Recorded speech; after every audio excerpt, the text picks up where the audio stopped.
We talked about the moves. This is the first time we had a chance to speak to him, obviously, since they released Jamal Adams, Quandre Diggs, Will Dissly, Brian Monet. And we asked him at that point, all right, you made these big moves.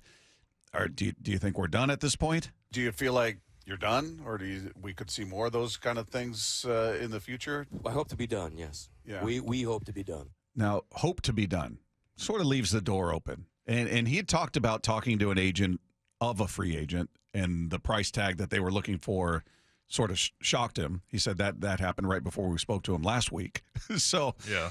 It seems like they've gotten numbers in mind. Like let's get down to $40 million under the cap. I'm just throwing that out there. Let's get to that number. But then perhaps they're finding out that may not be enough, based on the price tag some of these guys are coming with. So I don't know. Does that lead you to believe that more moves could happen? And if so, who do you think they're looking at? Who would be a likely candidate? Yeah.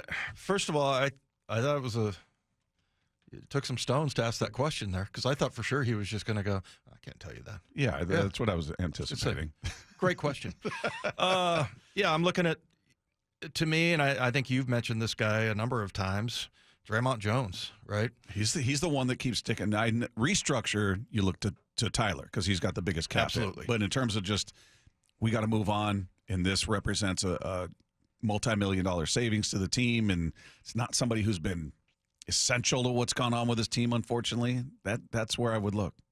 I'm curious if I'm really curious to see how valuable Big Cat is to this team, and what they're going to have to come up with for him. But I'm curious to see if Dre'Mont Jones has some value in this defense, and maybe there's something about it. Went back and looked at some of his stuff when he was in Denver, and again, that was a guy that I think they wanted. They got Shelby Harris, but they wanted in that trade for Russell Wilson in the beginning, and Denver declined. He becomes a free agent, comes here, but yeah, I look at a couple of those. His strength is ridiculous. I mean, he is.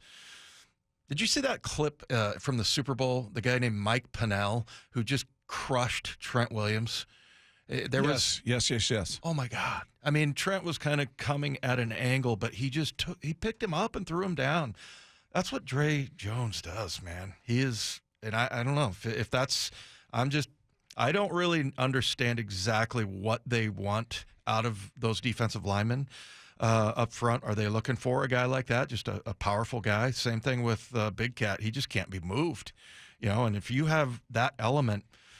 I remember Brock talking about when he was playing for the Colts, and they would play the Jaguars, and they would take like half or 80% of their run game and just throw it out, because at the time Jacksonville had these two just big rocks in the middle of their defensive line, and they just threw half of them out. They're like, we can't run this, and the reason why, we can't block these guys.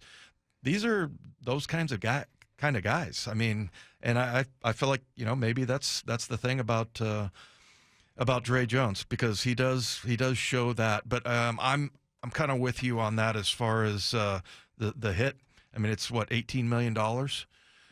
So that puts him fourth. I mean, the top three are Tyler Lockett, Geno Smith, DK Metcalf as far as cap hit goes. If you look at Spotrac, right, and and I think. Tyler Lockett, to me, I don't think you do anything with DK, just because I thought he got a pretty good deal, and I didn't think that was a big problem. But, I feel like Tyler probably, you can reorganize that and try to get some space there. But Dre Jones looks the most likely to me.